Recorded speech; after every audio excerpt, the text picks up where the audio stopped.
You know, tropical summer really is the shit. In the bad way. Is there a good way of something being the shit? I don't know. I'm gonna say it sucks because it's sun. You're melting in one moment to the other. It's raining, then it starts raining for 5 days straight, and then if you have a hair like mine, it just goes boing, and you can't really turn into something you like. Am I annoyed with it? Kind of. Will I do something about it? No, because I'm lazy. Yes, mainly. Anyway, you're not here for me to talk about tropical summer. You're here for me to talk shit about other people's lives. Even though nobody asked me. But I don't care. I'll do it anyway. Okay, first story. Not a real like since we kept it very casual, but still worth mentioning. You know, I think to me, like if your lips have been touched, or maybe some other things have been touched, you already consider an ex. Maybe not an ex-boyfriend, not an ex-girlfriend, not an ex relationship, but it's an ex something. I met this guy on Tinder. Wait, I wanna be voice actor Sabri again. I met this guy on Tinder. Wow, where did that voice come from? But I'm keeping it. I made a commitment. Which should have tipped me. Minimally. Which should have tipped me off. It wouldn't work. He was about 10 years older than me. Okay, now me doing this voice won't leave here. He was about 10 years older than me and had a son, but told me his wife had died 2 years ago.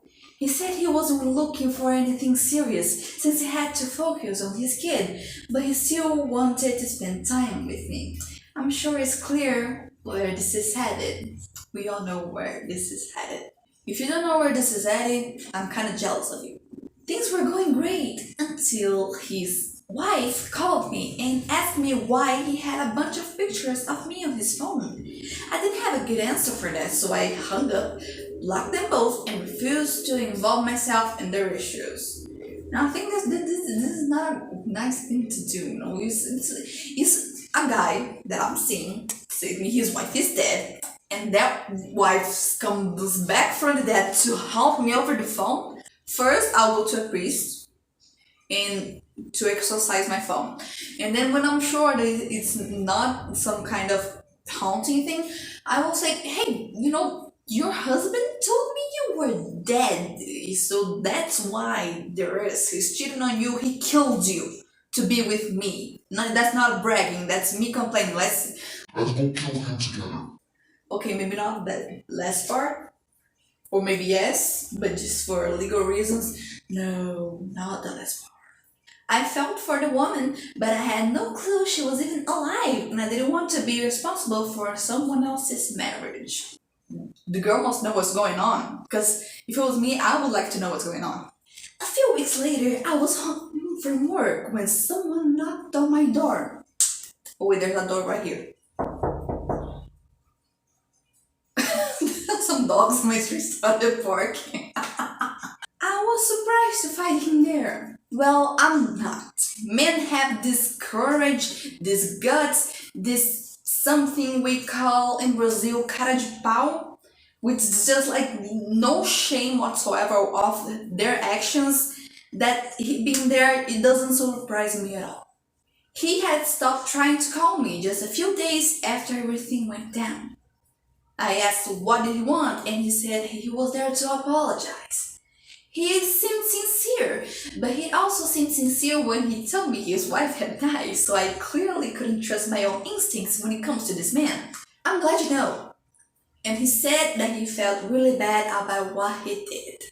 I didn't reply and kept the door wedged shut between us. Smart. I would have maybe used some bad words, but that's just me being me. I'm a package, you know, Sabri comes with bad words. You can tear them apart for too long or the universe might explode. And then he launched into a 15-minute spiel. What the hell is a spiel? A long, fast speech of story, typically one intended as a means of persuasion or as an excuse, but regarded with skepticism and contempt by those who hear it. Okay, I didn't understand half of that because it's way too But maybe it means bullshit. Maybe. Basically, a speech made of bullshit, I guess.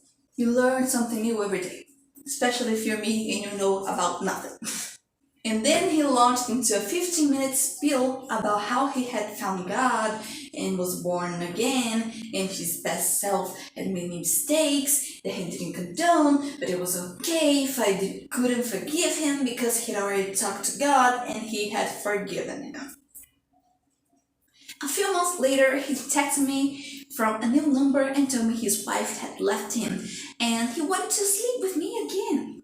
Mama ain't raised no fool. So I sent his wife the message, and sure enough, she was still his wife. No, some people feel like if they use the God card, like, hey, I found myself in God. They're free to do anything. Sometimes I feel like that's what happened. Next story. We were 18 when we got engaged. Way too young.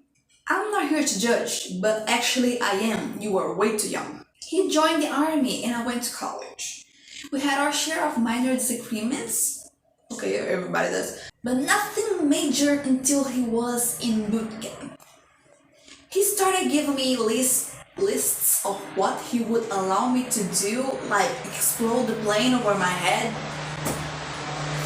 He started giving me a list of what he would allow me to do to reflect positively on his military career. He blamed me for everything going wrong with his training. Is that something? Okay, I don't know how that works, but is that something that could actually happen? Like if you were related to someone, if you have some contact with someone that's doing something wrong, if it's something frowned upon or whatever, could it affect a military career? I really don't know. I'm so curious. Will I Google it? No, I'm too lazy. Just remember. I was the reason he didn't qualify for special forces. He was going to be trained as a radio operator. He would not let me attend his graduation because I had been a defiant, showing defiance. She was in a defiant mood. Okay, you answered all my questions, Google. Thank you very much. An asshole, maybe an asshole who didn't want to cooperate. That's what I got from Professor Google. I had been a defiant troublemaker and had not earned the right to do so. His attitude just kept getting worse, and I received a letter from his sergeant asking me why I was sabotaging his career. That ended our relationship. No shit. I'm surprised that it was still going on. 4 years later, to a mutual friend, he was still waiting for me to come to my senses and marry him. Nope, did not happen. Again, I don't have a single idea how this thing training works.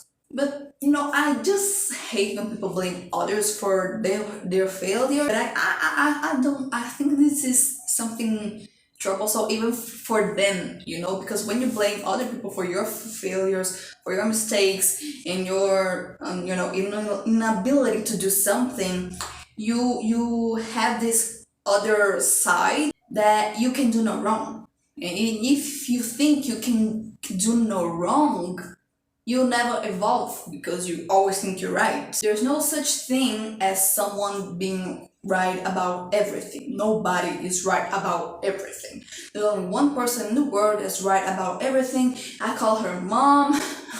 She not only always have the reason, she owns the concept of reason. Last story, because that's all the time that I have for today. Don't forget to leave a like and subscribe if you're liking this, if you want more. If you want longer videos, give me a computer.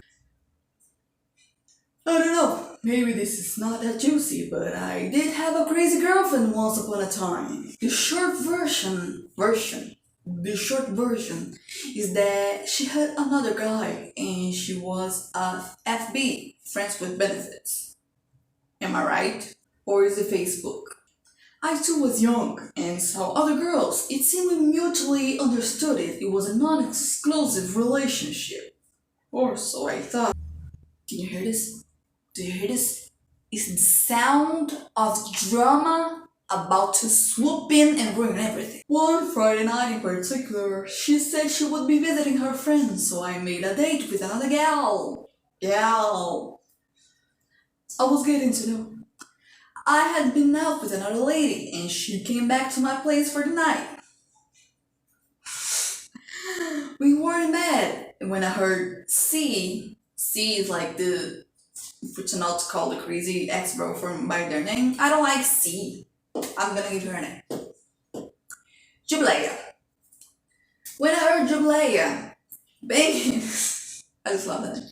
When I heard Jubilee banging on the door of the house, I yelled that I was in bed, and I'd see her later. Unfortunately, she knew where the house key was hidden and proceeded to let herself in the house. Now, this is something that Americans do that I understand. I'm in the middle of the story, but I have to talk about this.